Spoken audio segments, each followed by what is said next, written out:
Guys message आते हैं कि सर कैरेक्टर सर्टिफिकेट और गैप सर्टिफिकेट, ये भैया भी बोल देते हैं कई भाई, चलो जो भी है, कैरेक्टर सर्टिफिकेट और गैप सर्टिफिकेट ना कैसे बनेगा और कौन सा वैलिड होगा। कोई बोलता है कि भाई पुलिस वेरिफिकेशन वाला बनवा लो, वो ज्यादा वैलिड है। कोई बोलता है स्कूल वाला चल जाएगा, कोई बोलता है कि नोटरी से करवा लो। अब मैं आपको ना इस वीडियो में एक तो डॉक्यूमेंट बता दूंगा कि चाहे आप एमबीबीएस, बीवीएससी, बीएएमएस, बीडीएस कोई भी काउंसलिंग में जब जाएंगे, जब आपका एडमिशन हो जाएगा तो डॉक्यूमेंट वेरिफिकेशन का स्टेप होता है। उसमें एक तो क्या क्या डॉक्यूमेंट चाहिए, और जो ये सबसे मेन डाउटफुल डॉक्यूमेंट्स हैं, गैप सर्टिफिकेट और कैरेक्टर सर्टिफिकेट, इनका सैंपल दिखा देता हूं। ठीक है, ये ऐसे वाले वैलिड होंगे और कहां से बन सकते हैं, ये वैलिड होंगे। माय नेम इज देव तिवारी। ठीक है, फॉलो कर लो, वेटनरी लाइन से हूं। और अभी वीसीआई काउंसलिंग के भी बहुत बच्चे डाउट पूछ रहे हैं कब शुरू होगी, उसकी वीडियो भी आ जाएगी। सब्सक्राइब रखा करो ताकि नोटिफिकेशन सबसे पहले मिले। और ना इंस्टा पे भी फॉलो कर लो, वहां पे भी सबसे पहले अपडेट आते हैं। तो ज्यादा टाइम आपका लगाऊंगा नहीं, तो चलो देख लेते हैं कैसे डॉक्यूमेंट होने चाहिए, कौन से होने चाहिए और कौन से वाले वैलिड है। तो गाइज मैं स्क्रीन पे हूं, ये आपको नाम नहीं शो कर सकता, लेकिन ना ये सबसे पहला ये कैरेक्टर सर्टिफिकेट है। देखो यहाँ पे लिखा हुआ कैरेक्टर वेरिफिकेशन सर्टिफिकेट, ये बनता है पुलिस से। ये जैसे मैं हरियाणा से हूं तो एक स्टूडेंट ने बनवा रखा है। मान लो आप किसी भी स्टेट से हो, एनी स्टेट, ठीक है, आप कोई भी स्टेट से हो तो पुलिस वेरिफिकेशन से बन जाता है। इसके लिए यूट्यूब पे वीडियो देख लेना, पुलिस वेरिफिकेशन वाला कैरेक्टर सर्टिफिकेट कैसे बनवाए। लेकिन मैं आपको दिखा देता हूं, ये ऐसा बनेगा। इस पे क्या होता है कि आपके स्टेट का नाम लिखा होगा, कैरेक्टर सर्टिफिकेट, आपका स्टूडेंट का name, father name, date of birth और प्रेजेंट एड्रेस, और नीचे ये होगा डिजिटल साइन होगा। ये पुलिस वेरिफिकेशन से बन के आता है, इसका अप्लाई ऑनलाइन करना पड़ता है। लेकिन इसके अलावा भी ऑप्शन है कैरेक्टर सर्टिफिकेट के। ये तो हो गया पुलिस वेरिफिकेशन वाला। ठीक है, इस तरीके का दिखता है। आप किसी भी स्टेट के, अगर हरियाणा के हो तो ऐसा बन सकता है, लेकिन इससे भी कोई इजी प्रोसेस है। ठीक है, एक है ये बेसिक जो आपको स्कूल से मिलता है। आप कोई भी स्कूल से हो, मान लो आपने सीबीएसई से अपनी स्कूलिंग करी है, ठीक है, चाहे आपने अपने स्टेट बोर्ड से करी है, मान लो स्टेट बोर्ड से, तो इस तरीके का कैटेगरी सर्टिफिकेट जो नॉर्मल होता है मिलता है। मैं नाम इसलिए ऐड कर रखे हैं, स्टूडेंट का नाम नहीं शो कर सकते ना। तो इस तरीके का देखो, यहाँ पे आपका नाम लिखा होगा स्टूडेंट का, आपके सन ऑफ आपके फादर का नाम, आपके मदर का नाम, और जो लास्ट ईयर आपने कौन सा अटेंड किया था, मतलब, और आपके मार्क्स लिखे होंगे। और नीचे प्रिंसिपल के यहाँ पे साइन होते हैं, हेड के, ठीक है, और क्लास इंचार्ज के साइन होते हैं। बेसिक सा होता है कैरेक्टर सर्टिफिकेट। ये तो हो गया स्कूल वाला, जो स्कूल से मिलता है। अब मैं ये बोल रहा हूँ, स्कूल वाला ना एक चीज होती है, कैरेक्टर सर्टिफिकेट ओनली 6 मंथ्स और मैक्सिमम 1 ईयर की वैलिडिटी वाला ही होता है। मान लो आपका गैप ईयर है तो आपके ये स्कूल वाला कैरेक्टर सर्टिफिकेट तो चलेगा नहीं। तो इसीलिए बच्चे क्या करते हैं, जिसने अभी फ्रेश 12th की है और उसका एडमिशन हो गया है, तो उसका तो स्कूल वाला कैरेक्टर सर्टिफिकेट चल जाएगा ये वाला। नहीं तो उसे कौन सा करवाना पड़ेगा, पुलिस वेरिफिकेशन वाला। और पुलिस वाला नहीं बनवाना चाहते तो एक और सिंपल प्रोसेस है। जैसे ना मैं आपको, ये सिंपल सा है, एक फॉर्मेट है कैरेक्टर सर्टिफिकेट का। मैं उससे पहले एक बात बताता हूं। देखो, जैसे गैप ईयर सर्टिफिकेट ना नोटरी से बनता है, इसे बोलते हैं स्टैंप लगी होती है। तो ऐसे आप ना, नोटरी क्या होती है मैं आपको पहले बता देता हूं। अपने सिटी है, मान लो कोई भी सिटी है, एग्जाम्पल ले लेते, कोई भी एनी सिटी में आप रहते हो, उसके अंदर ना एक जगह ऐसी होगी जहां पे ना एडवोकेट्स बैठते हैं। एडवोकेट्स एक साथ, मतलब कोई होती है एक जगह, ठीक है। जैसे मैं आपको एग्जांपल दूं, ई दिशा केंद्र बोलते हैं, ई दिशा केंद्र, जहां पे आपका पासपोर्ट वेरिफिकेशन होता है। नहीं तो जहां पे कोर्ट, मान लो कोर्ट के बाहर ना बहुत सारे एडवोकेट्स एक साथ बैठते हैं।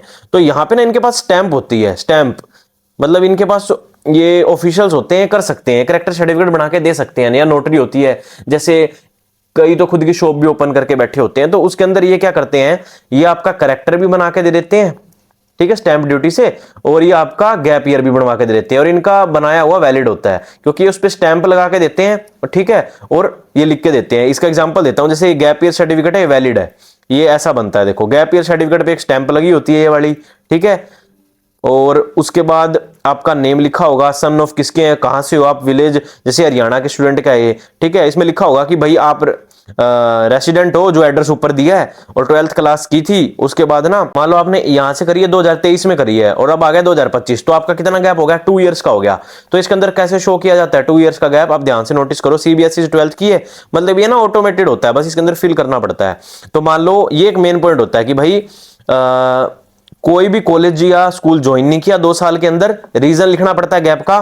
जैसे स्टूडेंट ने लिखा हुआ है कि भाई नीट स्टडी कर रहा था स्टूडेंट इस डेट से इस डेट तक, मान लो 2023 से लेके 2025 का गैप है, तो आपको ये डेट लिखवा देनी है 2 साल का, और लिखवा देना है कि नीट स्टडी करनी है। मान लो आपने नीट स्टडी ना की हो, आपने कुछ और किया हो, तो आप वो शो कर सकते हो, लेकिन जैसे मोस्टली स्टूडेंट तो नीट की स्टडी कर रहे होते हैं तो ये शो करते हैं। तो ये गैप ईयर सर्टिफिकेट इस तरीके से बनता है, इसके नीचे फिर स्टैंप लग जाती है और ये देखो यहाँ पे ना एक अटेस्टेड हो जाता है। ये आपको कौन बना के देते हैं, जो मैंने ऊपर सिखाया, ये एडवोकेट्स बना के दे देते हैं। इसी तरीके से आपका करेक्टर बन जाएगा, गैप बन जाएगा। करेक्टर बनाने का ये तरीका है। एक और तरीका है, मान लो आप गाँव में रहते हो, गाँव के अंदर आपका नाम वगैरह ये फॉर्म होता है, एनेक्सर होता है, एक मिल जाएगा आपको ये, ठीक है। ये आपको इस पे अपनी बेसिक डिटेल लिखनी होती है और जो ग्राम पंचायत सरपंच होते हैं उनकी साइन और स्टैंप से भी जो गांव वाले हैं वो ऐसे बनवा सकते हैं करेक्टर सर्टिफिकेट। तो करेक्टर सर्टिफिकेट गांव से भी बन जाता है, सरपंच बना के देते हैं। गैप ईयर सर्टिफिकेट आपको एडवोकेट बना के दे देंगे। इसके हाँ, इसका प्राइस भी बता देता हूं, ये 50 से 100 रुपए लगते हैं ओनली। 50 से 100 रुपीज के अंदर आपका ये बन जाएगा गैप ईयर सर्टिफिकेट और आपका ये बन जाएगा। फिर से एक बार रिपीट कर देता हूं, देखो बाकी डॉक्यूमेंट की लिस्ट भी बता दूंगा, डोंट वरी। गैप ईयर आपका कैसे बनेगा, इसका एक ही है, एडवोकेट के पास जाके, जो नोटरी होती है जिनके पास, उनसे बनवा लो। करेक्टर के लिए आपके पास क्या तरीके हैं करेक्टर सर्टिफिकेट के लिए, एक तो आप ये एडवोकेट से बनवा सकते हो जिनके पास नोटरी होती है। अदरवाइज अगर आप विलेज से हो तो आप किससे बनवा सकते हो, सरपंच से, ठीक है। और अगर आप मान लो पुलिस वेरिफिकेशन वाला बनवाना चाहते हो तो वो भी बनवा सकते हो, पुलिस वेरिफिकेशन वाला, वो भी वैलिड होता है, ऐसी कोई दिक्कत नहीं है, ठीक है। अब बात कर लेते हैं डॉक्यूमेंट्स कौन कौन से चाहिए होते हैं काउंसलिंग के अंदर। डॉक्यूमेंट्स चाहिए, देखो ये मैंने आपके सामने एक स्लाइड ओपन की है, इसके अंदर देखो एक तो ओरिजिनल अपनी कॉपी बना लेना, 2 सेल्फ अटेस्टेड फोटोकॉपीज, ताकि आगे आपको दिक्कत ना हो, इसका ध्यान रखना। 10th की मार्कशीट चाहिए, ठीक है। डेट ऑफ बर्थ सर्टिफिकेट की जगह इसे भी यूज कर सकते हो। 12th की मार्कशीट चाहिए, बेसिक है, सबे पता है। एडमिट कार्ड चाहिए 12th बोर्ड का। अब यहाँ पे बच्चों को दिक्कत ये आती है, होता नहीं है, अगर है तो ठीक है, नहीं है तो ये इतना मैंडेटरी नहीं है, इसमें कोई दिक्कत नहीं है। जैसे मैंडेटरी चीजों पे स्टार बना होता है ना छोटा सा, तो ये इतना मैंडेटरी नहीं है तो ठीक है, नहीं है तो भी कोई दिक्कत नहीं है। मान लो आप किसी भी स्टेट के हो तो आपके पास आपके स्टेट का रेसिडेंट सर्टिफिकेट होना चाहिए। मान लो कोई स्टेट काउंसलिंग कर रहा है, ये तो चलो काउंसलिंग मैं ऑल इंडिया की बता रहा हूं, चाहे किसी में, अगर स्टेट की काउंसलिंग में तो स्टेट का सर्टिफिकेट मांगते हैं। करेक्टर सर्टिफिकेट और गैप सर्टिफिकेट मैंने आपको बता दिया कैसे है, देखो लिखा भी हुआ है। गैप 1 साल से ज्यादा है तो बनवाओ, करेक्टर सर्टिफिकेट 6 मंथ से 1 ईयर की वैलिडिटी का होता है, तो इससे पुराना है तो नया बनवा लो, ठीक है। प्राइवेट, अगर आपने 12th प्राइवेट की है, ठीक है, तो उसका एक अंडरटेकिंग होता है, वो ले लेना, वो जो आपने जहां से की है वो दे देंगे। मान लो आप रिजर्व सीट लेना चाहते हो कैटेगरी की, SC ST आप इन कैटेगरी से हो, OBC BCA, ठीक है, तो आपके पास रिजर्वेशन का सर्टिफिकेट होना चाहिए। बाकी अगर आप इनकम सर्टिफिकेट भी अपना रख लेना, अगर आप BC और BCBS हो, ये स्टेट के बच्चों के लिए है। मतलब स्टेट में अगर वो ना कई बच्चे सीट लेते हैं BC और BCB की, तो इनके पास इनकम सर्टिफिकेट होना चाहिए। 1 अप्रैल 2025 के बाद लेटेस्ट वाला ही चाहिए होता है, ये चीज ध्यान रखना। EWS सर्टिफिकेट, मान लो आप EWS कैटेगरी की सीट ले रहे हो तो आपके पास EWS कोटा कैटेगरी का सर्टिफिकेट होना चाहिए, वो भी 1 अप्रैल 2025 के बाद अपडेटेड। आधार कार्ड आपका चाहिए, और ये भी कई जगह डिमांड कर लेते हैं PPID, परिवार पहचान पत्र ID। बाकी पासपोर्ट साइज फोटो चाहिए, 4 आपकी पासपोर्ट साइज फोटो रख लेना। बाकी जो एडमिशन फॉर्म पे जब आप भरते हो, नीट का स्कोर कार्ड ऑब्वियस सी बात है चाहिए। और मान लो आप कोई भी काउंसलिंग कर रहे हो, MBBS BSc BMS BDS, तो एक रजिस्ट्रेशन फॉर्म भरा जाता है। जैसे मान लो अभी MBBS वालों ने फिल किया है, फिर आयुष वाले फिल करेंगे, फिर VCI वाले फिल करेंगे, या कोई भी स्टेट का फिल करेंगे, तो ना इसका एक रजिस्ट्रेशन फॉर्म होता है, एक ये ले लेना, इसकी फोटोकॉपी रख लेना। बाकी डॉक्यूमेंट्स ओरिजिनल होने चाहिए, 2 सेल्फ अटेस्टेड कॉपी होनी चाहिए। तो ये आपको सारी डॉक्यूमेंट की लिस्ट बता दी मैंने, और जो मेन डॉक्यूमेंट्स है वो बनते कैसे हैं वो बता दिए। इस वीडियो में इतना ही, बस यही है कि सब्सक्राइब कर देना, इंस्टा पे जरूर फॉलो कर लो अगर देखते हो तो। माय नेम इज देव तिवारी, और वीडियो थोड़ी टाइम टू टाइम आती रहती है, लेकिन सपोर्ट बनाए रखें। मिलता हूं नेक्स्ट वीडियो में, तब तक देव तिवारी साइनिंग आउट।